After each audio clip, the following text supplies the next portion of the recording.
ever had it? The feeling where your insides are about to erupt like a volcano, or crash like a giant wave, or fizzle and hiss like a bolt of lightning, so you have to wriggle about, or else explode. I didn't tell anyone at school that it was my birthday. Afterwards, I cycled back to the Gables, which was the name of Claude and Sonia's house. I dumped my bike in the garage, hurried up to the front door, and let myself in. The Gables was painted grey on the outside, in a colour called cool pavement, and white on the inside, in a colour called Arctic fox. There was a notice just inside the front door which said, "Remove shoes and wash hands." Because the furniture was white, and so were all the rugs and carpets, and Sonia had one of her turns if she spotted a fingerprint or a footprint. I took off my shoes and put them in the shoe rack and raced upstairs before Claude or Sonia spotted me. My room, which was also painted white, was up in the attic, as far away as possible from Sonia and Claude's part of the house.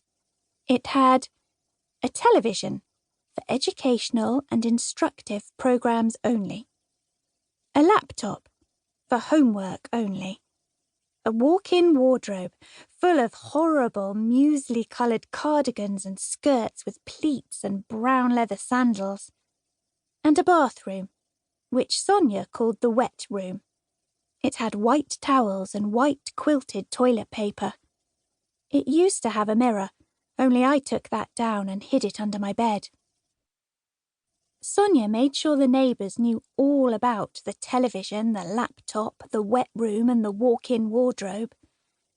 "We've given her everything a child could want," I once overheard her saying on the phone to Mrs. Weebley next door. "Of course, we adopted her out of charity. Who else would take her on with that problem?"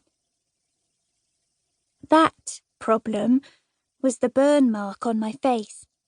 Shrivelled and pink and ugly, it ran from my left eye down over my cheek to my chin.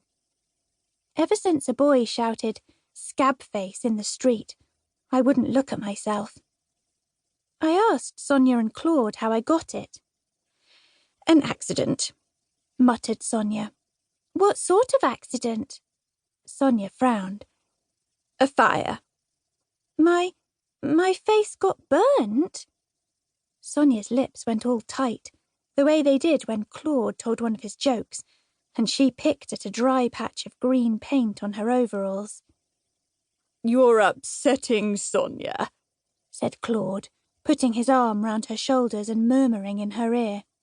"It's all right, Pootlikins." Sonia shrugged his arm away.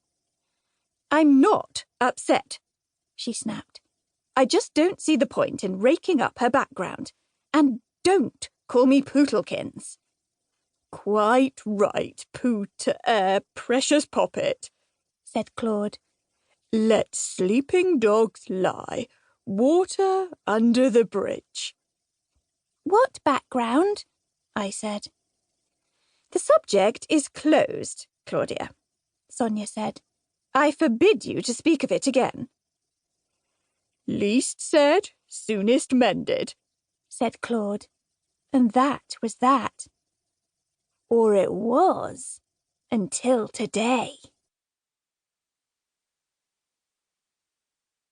Chapter 2. The First Message.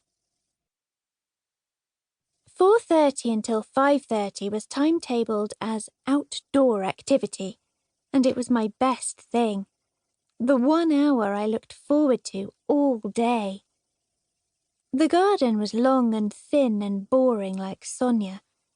She'd made Claude build a posh shed halfway down it, where she painted enormous pictures of naked people with triangular faces and eyes in the wrong places. The shed had a sign above the door which said, "The Studio," and I was strictly forbidden to enter it. But if you walked past the studio and down the manicured lawn, at the very bottom you'd find a high brick wall with a gate in it, and if you pushed the gate open...